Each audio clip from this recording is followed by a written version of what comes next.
ฮัลโหลสวัสดีค่ะทุกคนเล่าให้ฟังนะจ๊ะนี่นะคะสครับหนึ่งอะไรหนึ่งเพราะคลิปนี้เนี่ยเราจะพาทุกคนเนี่ยไปตามติดชีวิตของพี่ๆบนรถแอมบูเลนซ์กันค่ะแล้วก็จะพาไปทำความรู้จักว่าบนรถแอมบูเลนซ์หรือรถฉุกเฉินเนี่ยมันมีอะไรข้างในแบบมันต่างจากรถตู้ธรรมดาไหม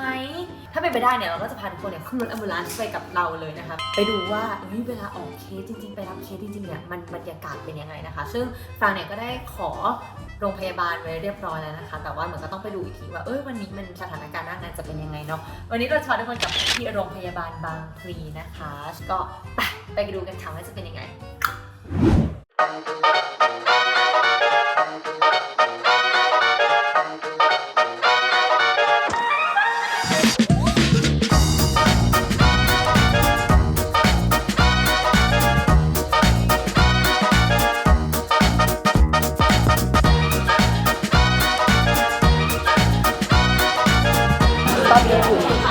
พร้อมแล้ว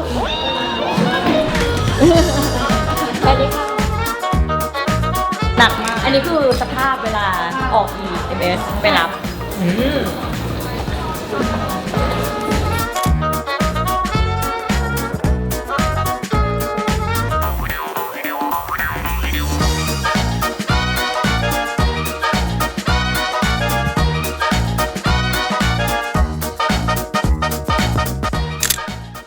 สวัสดีค่ะเป็นอย่างเป็นทางการนะคะ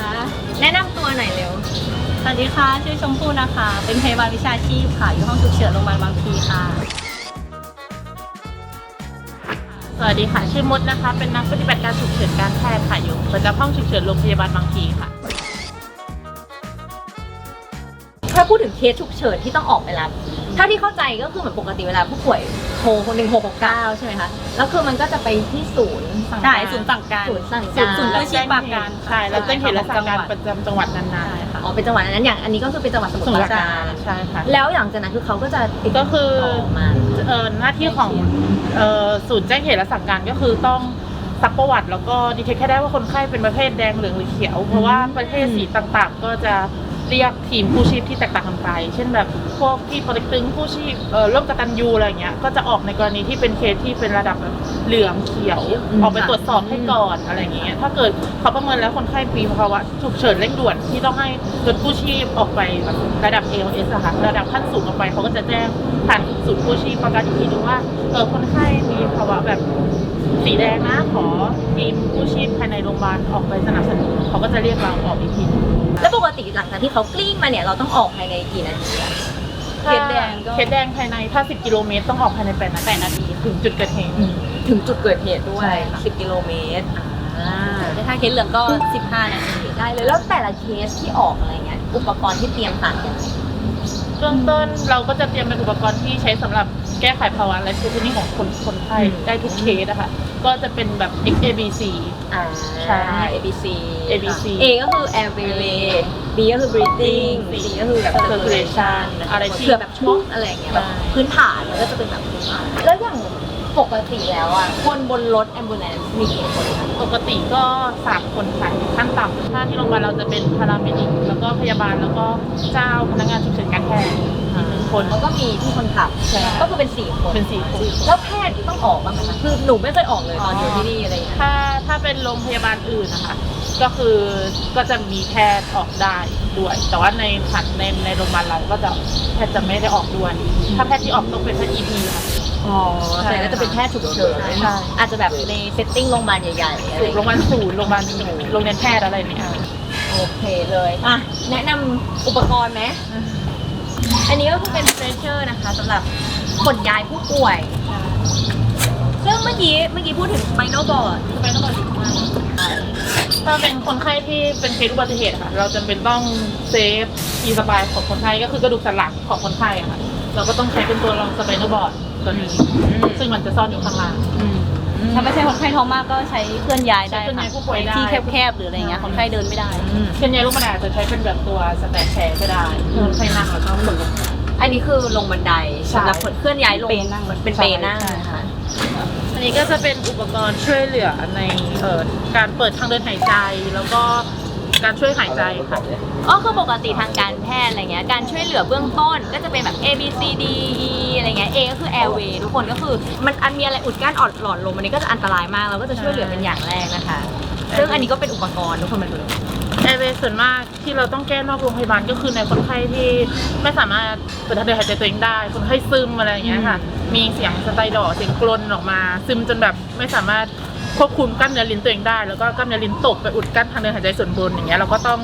แก้ไขภาวะนี้ป้องกันภาวะนี้นะคะก็คือเราจะใส่เป็น ETQ เป็นท่อช่วยหายใจนี่ก็จะเป็นท่อช่วยหายใจค่ะแล้วก็จะมีพวกเป็น oropharyngeal airway ก็คือจะใช้ป้องกันภาวะลิ้นตกได้แล้วก็ภาวะถ้าใส่ท่อช่วยหายใจก็ป้องกันการกัดท่อช่วยหายใจใช่แอร์เวย์ก็จะประมาณนี้ค่ะ ก็คือจริงๆแล้วอุปกรณ์ช่วยหายใจเนี่ยมันก็จะแบบแบ่งออกเป็นหลายแบบแล้วแต่ความรุนแรงของคนไข้ทุกคนก็มีตั้งแต่แบบท่อช่วยหายใจ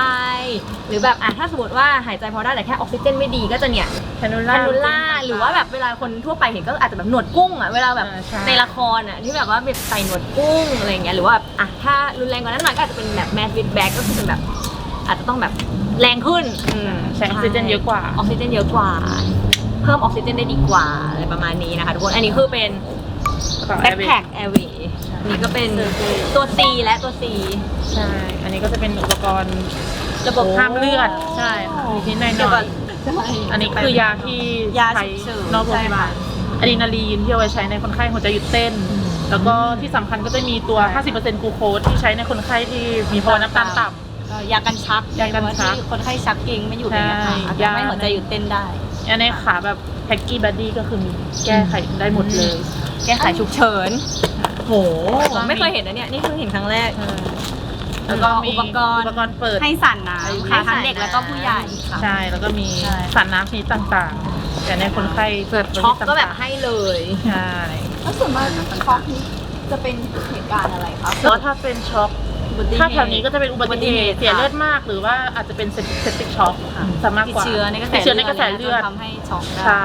หรือว่าการแพ้รุนแรงอย่างเงี้ยค่ะ อนาไฟแล็กซิส แพ้รุนแรงแพ้อาหารแพ้สารเคมีแพ้ยาต่างๆค่ะ แล้วถ้าเคสทั้งหมดเลยเยอะสุดปกติเจอเคสอะไรเยอะสุด alteration of conscience ซึมลง อะค่ะ ซึม เขาจะแจ้งเราแค่ว่า ระดับความรู้สึกตัวลด ลดลงใช่แล้วเราก็ต้องออกไปประเมินเองว่าสรุปว่าคนไข้เป็นอะไร หลายอย่างมากเลยซึมคือเป็นซึมไปได้ทุกอย่าง ซึมก็คือไปได้ทุกอย่าง บางทีอาจจะง่วงก็ได้ ใช่ มีไหมมีเคย มี เจอปะ เคยออกนอนข้างถนนสรุปเมาอาสาปลุกไม่ตื่นก็เลยโทรเรียกแอดวานซ์สนับสนุน น้องลูคัสพระเอกค่ะ อันนี้พระเอกเลย ในการเคลื่อนย้ายคนไข้บนรถแล้วแบบมีภาวะหัวใจหยุดเต้นเราจะใช้เป็นตัว เครื่องปั๊มหัวใจอัตโนมัตินะคะ ใช่ก็คือหลายคนอาจจะพอรู้จัก CPR แล้ว ก็คือการปั๊มหัวใจใช่ไหมซึ่งตัวลูคัสก็คือจะมาช่วยทุ่นแรง ซึ่งมันจะแบบความถี่ ใช่ค่ะ ความถี่แบบสม่ำเสมอมากกว่า แล้วก็ความลึกได้แบบตามที่เหมาะอะตามที่เหมาะสมอะไรเงี้ยปกติมันต้องลึกแบบ 5-6 เซน 5-6 เซน แต่ในบางตัวนี้ก็ใช้ไม่ได้เช่นคนไข้ตัวเล็กเกินไปหรือคนไข้อุบั ตัว ติ ใหญ่ เหตุ ใช่ตัวใหญ่เกินไปอ้วนเกินไปก็ใช้ไม่ได้ ยิ่งแบบถ้าอยู่บนรถอะไรเงี้ยอันนี้ก็จะช่วยให้มัน ช่วยได้เยอะ สม่ำสม ใช่เพราะว่าจะเป็นอันตรายต่อเจ้าหน้าที่ด้วยถ้าเราต้องปั๊ม แล้วก็เทสเจนมอนิเตอร์นะเครื่องมอนิเตอร์วัดสัญญาณชีพของคนไข้นะคะก็ตัวนี้จะ ช็อกสะท้านหัวใจ ช็อกไฟฟ้าได้ ใช่เทสซิ่งได้ ได้ คาร์ดิโอเวอร์ชัน กระตุ้นได้เลยคาร์ดิโอเวอร์ชันได้เลย คือถ้าสมมติว่าแบบจังหวะแบบมีผิดปกติที่แบบ เร็ว ต้อง เกิน ช็อก ไป อะไรเงี้ยเร็วเกินไปก็สามารถทำได้เลยในรถ ทำได้ในรถ ก็ปกติก็คือพาราเมดิกที่พยาบาลช่วยกันเลย ใช่ แบบปกติแล้วแบบจุดประสงค์เป้าหมายในการที่แบบบนรถพยาบาลเราต้องการอะไรคะแบบเราต้องการให้คนไข้มาใช่ก็คือเราจำเป็นที่เราต้องแก้ไขภาวะไลฟ์คิวนิ่งของคนไข้อะไรต่อคุกคามต่อชีวิต พยายามทำยังไงก็ได้ให้คนไข้มาถึงโรงพยาบาล ใช่ แล้วก็มาดูแลต่อที่ห้องฉุกเฉินใช่ไหมคะทำยังไงก็ได้ให้มันมาถึง ใช่ระหว่างอยู่บนรถเราตรวจร่างกายได้อะไรช่วยเหลืออะไรไปแล้วบ้างเราก็จะแจ้งกลับไปที่ศูนย์สั่งการว่าถ้าผู้ป่วยเพศหญิงเพศชายอายุเท่าไหร่อาการเป็นยังไงไวท์เทอร์ไซด์เบื้องต้นเป็นยังไงให้การช่วยเหลืออะไรไปแล้วบ้างจะนำส่งโรงพยาบาลไหนให้โรงพยาบาลนั้นเก็บตัวรอรับใช่เพราะแบบอาจจะเอาคนไข้หัวใจหยุดเต้นเข้าไปเงี้ยแล้วเราไม่แจ้งเขาก็ไม่ได้เตรียมทีไม่ได้เตรียมของมีเป็นตัวเซต BBA เลยค่ะทำคลอดนอกโรงพยาบาล ทำคลอดนอกโรงพยาบาลทุกคน ใช่ birth before arrival นะคะ ใช่ ก็คือ ก็ทำได้ เกิดก่อนมาโรงพยาบาลวงพาราเมดิก สุดยอดจริงๆตื่นเต้นไหมอาชีพเนี้ย ตื่นเต้นเลยล่ะค่ะ ทำไมถึงเป็นพาราเมดิกอยากรู้ อ๋อเพราะว่ามันดูสนุกดีนะคะ แบบว่าไม่จำเจไม่น่าเบื่อตื่นเต้นครับ มันสนุกใช่ไหมมันตื่นเต้นทุกครั้งว่าแบบจะออกไปแล้วเจอ ออกไป อะไร จะเจออะไรไม่สามารถรู้ได้เลย เอาจริงคือฟังยังไม่ค่อยรู้เลยว่าถ้าอยากเป็นพาราเมดิกต้องเรียนสายไหนมา อ๋อถ้าทุกวันนี้ก็จะมีเป็นสาขาปฏิบัติการสาขาฉุกเฉินการแพทย์เลยค่ะใช่มีหลายมหาลัยเลยเยอะเลย ก็คือเป็นคณะ อยู่ในคณะแพทย์ อยู่ในคณะแพทย์ สาขาฉุกเฉิน ฉุกเฉินการแพทย์ เรียน4 ปี สิเท่นะทุกคนเท่จริง อันนี้สำคัญสุดค่ะ อันนี้คืออะไรคะ กลวยจราจรนะคะ อ๋อ เอาไว้ตั้งกันซีนใช่ สะท้อนแสง ใช่เราต้องตั้งซีนเวลาอุบัติเหตุ อุปกรณ์อันนี้อะไร อุปกรณ์ป้องกันตัวเอง ป้องกันตัวเอง ใช่ สิ่งสำคัญก็คือต้องป้องกันตัวเองด้วย ใช่ค่ะการที่จะช่วยคนอื่นต้องดูแลตัวเองก่อน personal safety สำคัญสุด พวกกลวยพวกในนี้ก็จะเป็นแบบเรียกว่าอะไรนะ เยี่ยมค่ะ เยี่ยม เยี่ยมพลาสติกก็ แมส N95 มีเฟสชิล โอเคแล้วบนรถพี่ไอ้พวกสวิตช์พวกนี้คืออะไร อ๋อ มันก็จะมีพวกสวิตช์ไฟ สวิตช์แอร์ ใช่ค่ะ ควบคุมบนแอร์ได้ เพราะว่าถ้าแบบเป็นเคสที่ต้องควบคุมอุณหภูมิแบบเด็กแรกเกิด BBA เราต้องปิดแอร์ในรถ เหรอปิดแอร์เลย ใช่ เพราะอะไร ป้องกันภาวะไฮโปเทอร์เมียของเด็ก อันนี้ก็แบบมีคุมอุณหภูมิต่างๆ ใช่ ปกติมันมีตำแหน่งไหม ตำแหน่ง ว่าใครเป็นใครนั่งยังไง อันนี้ก็พยาบาล อันนี้จริงๆ อันนี้ก็ต้องหันนี้ได้ ได้วันไหน ส่วนมาก ได้หมด พยาบาลจะอยู่ตรงนี้เป็น circulation เปิดเส้นให้พยาบาลอยู่นี่ คือเราจะแบ่งหน้าที่กันชัดเจนตั้งแต่แรกว่าคนที่ดูเรื่อง airway นะ คนหนึงดู circulation นะ แล้วญาติต้องมาด้วยทุกครั้งไหม ญา คะ ติต้องมา ญาติต้องหน้า ปกติญาติ นั่งกับห้องใช่เพราะว่าตรงนี้ต้องทำหัตถการทั้งหมดเลยค่ะมันจะไม่สะดวกต่อการทำหัตถการของเจ้าหน้าที่ ไม่มีเหมือนในหนังเนาะที่แบบญาตินั่งกุมมือ ไม่มี ไม่มีจริงนะคะ ไม่ ทุ มี กคนญาติอยู่ข้างหน้านะคะญาติอยู่ข้างหน้าแต่ละอันคืออะไรบ้างคะพี่โดน อันนี้คือไฟและเสียงแล้วระบบนี้ก็คือมีทั้งหมด6สเต็ป อ๋อที่แบบวี่ ไฟ วอ อะลาม วี่วอ ไฟอะลามอ่ะ ใช่ไหม ถ้าเสียง E เม็ดมันก็จะดังถี่ถ้าเสียงรีเฟอร์ก็จะดังเบาแล้วก็แต่มันจะดังช้ากว่า E เม็ดกันจะดังถี่แล้วก็จะมีสเต็ปเหมือนแบบว่าเตือนอย่างเงี้ยมันจะมี6สเต็ปตามให้ไปเรื่อยๆ พี่โดนต้องแบบเรียนจบอะไรมาเป็นพิเศษไหมคะปกติก่อนที่จะมาขับ ไม่มีไม่เรียนพิเศษนะแต่ว่ามาอยู่โรงพยาบาลเขาก็ให้ไปอบรม อ๋อต้องไปอบรม แอดวานซ์ครับผม แล้วมันต่างจากขับรถธรรมดายังไง ความรับผิดชอบมากกว่า ความรับผิดชอบมากกว่า ความรับผิดชอบมากกว่าเพราะว่าอย่าเอาตัวเองเป็นหลักเอาผู้โดยสารเป็นหลักคนไข้แล้วก็คนรอบข้างไม่ว่าคนเดินคนที่อยู่รอบข้างเราจะเอาตัวเองเป็นหลักไปไม่ได้ อารมณ์ต้องมีอารมณ์ต้องดีที่สุด มันมีความเร็วจำกัดไหมคะพี่โดน กฎหมายก็80แต่เอาจริงมันไม่ได้ครับ หมายถึงว่ามันก็จำกัดความเร็วเท่ากับรถทั่วไป ใช่ครับผม ไม่ได้มีความเร็วมากกว่าที่ให้เป็นพิเศษ ใช่ครับผม แต่ว่าในชีวิตจริงก็อาจจะแบบต้องเอาคนไข้เป็นหลักอาจจะประเมินอีกทีนึง ใช่ครับผมประมาณนี้ แล้วปกติแบบอย่างเวลาหนูขับรถอยู่ในท้องถนนอะไรเงี้ยแล้วเวลาเจอรถแอมบูเลนซ์หนูควรปฏิบัติตัวยังไง ถ้าอยู่ซ้ายหลบซ้าย อยู่ อยู่ขวา ซ้าย หลบขวา หลบซ้ายอยู่ขวาหลบขวา ครับผม ได้เลยอ่ะ ครับ เดี๋ยวลงไปดูข้างล่างต่อโอเคนี่ก็คือเป็นรถ ambulance นะคะ EMS คร่าวๆเย้ขอบคุณมากเลยค่ะแต่แล้วถ้าสมมติว่าแบบมีเคสวันนี้อาจจะแบบขอติดไปด้วย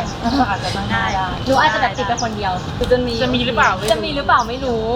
รอดู หรือว่าต้องสร้างสถานการณ์ โบยเองไปที่เราผมอกหักผมหายใจไม่ออกอกหักครับ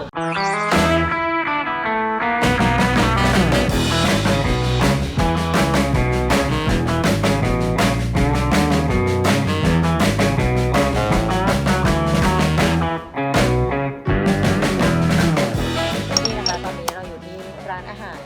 บรรยากาศดีมากๆริมน้ำริมคลองณบางพีนะจ๊ะ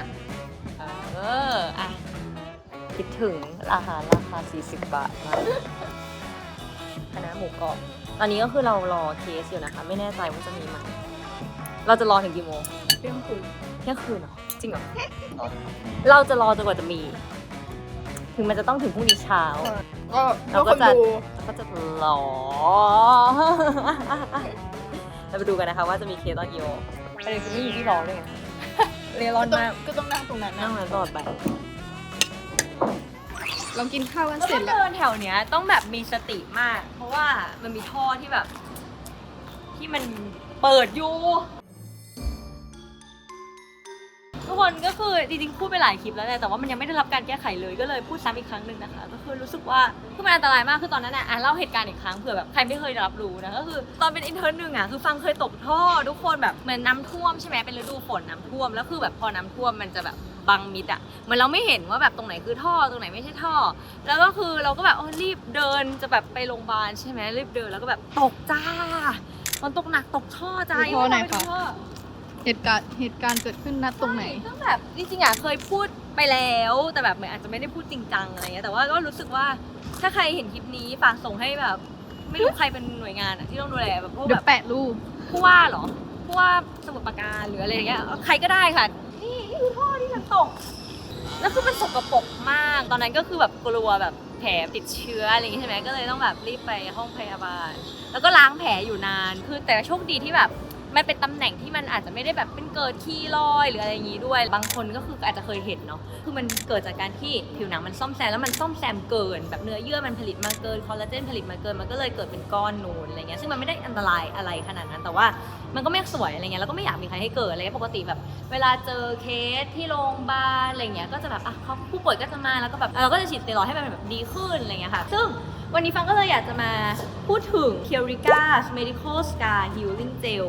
อันเนี้ยเขาจะช่วยยับยั้งการเกิดคีรอยด์ได้เพราะว่าเหมือนเขามีส่วนผสมของซิลิโคนเจลบริสุทธิ์ 100% ก็คือไม่ได้มีสารอันตรายอะไรนะคะจากโพลีไดเมทิลซิลอกเซนนะคะซึ่งก็เหมือนเป็นสารที่ช่วยควบคุมการผลิตคอลลาเจนใต้ผิวช่วยแบบป้องกันการเกิดคีรอยด์อะไรเงี้ยแล้วก็มีสารอีกตัวเป็นแบบไซโครเพนทาไซลอกเซนป้องกันแผลติดเชื้อได้ด้วยแล้วก็เหมือนช่วยแบบปรับฟื้นฟูสภาพผิวให้กลับมาเป็นเหมือนเดิมอะไรเงี้ยค่ะเวลาทารอยแผลเป็นแล้วก็ช่วยยับยั้งการเกิดคีรอยด์ด้วยพวกรอยแผลอะไรเงี้ยหรือแบบแผลผ่าตัดอะไรเงี้ยหลังผ่าตัดอาจจะแบบเกิดคีรอยด์ได้อะไรเงี้ยก็คือทาเทริก้าก็อาจจะช่วยในการที่จะแบบลดโอกาสการเกิดคีรอยด์ได้ด้วยแล้วก็รักษาแผลเป็นด้วย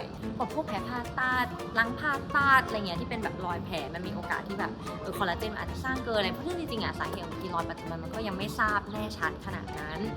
บางคนก็อาจจะแบบมีกรรมพันธุ์บ้างแต่ว่าแบบหลายคนก็คือแบบอยู่ๆมันก็เกิดอะไรเงี้ยค่ะการทามันก็จะช่วยลดในเรื่องนี้ได้เป็นอีกทางเลือกที่ดีเหมือนกันที่น่าสนใจ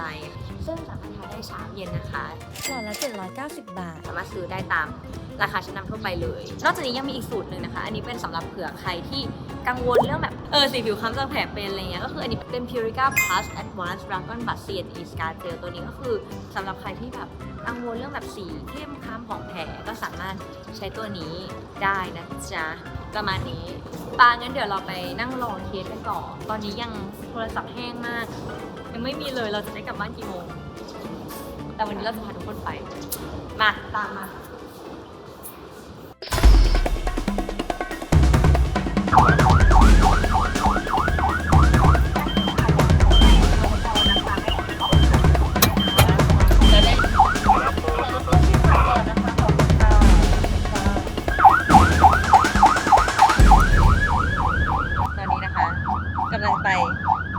เป็นเคสอะไรคะ เป็นสโตรกค่ะ สโตรกนะคะ ต้องไปประเมินว่าเป็นสโตรกจริงหรือเปล่า ใช่ต้องไปประเมิน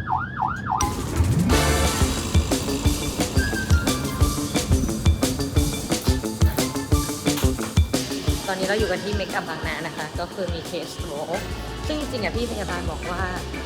จริงๆสถานที่เนี่ยเป็นแบบโรงพยาบาลอื่นใกล้กว่าแต่ว่าเหมือนอีกโรงพยาบาลไม่พร้อมเราก็เลยมาออกแทนค่ะก็คือเป็นคนนี้นะคะเป็นเคสสโตรกกับสงสัยสโตรกอะไรเงี้ยก็ลงไปแล้วก็ประเมินคนไข้เบื้องต้นแล้วก็ทำพัฒนาการเบื้องต้นแบบ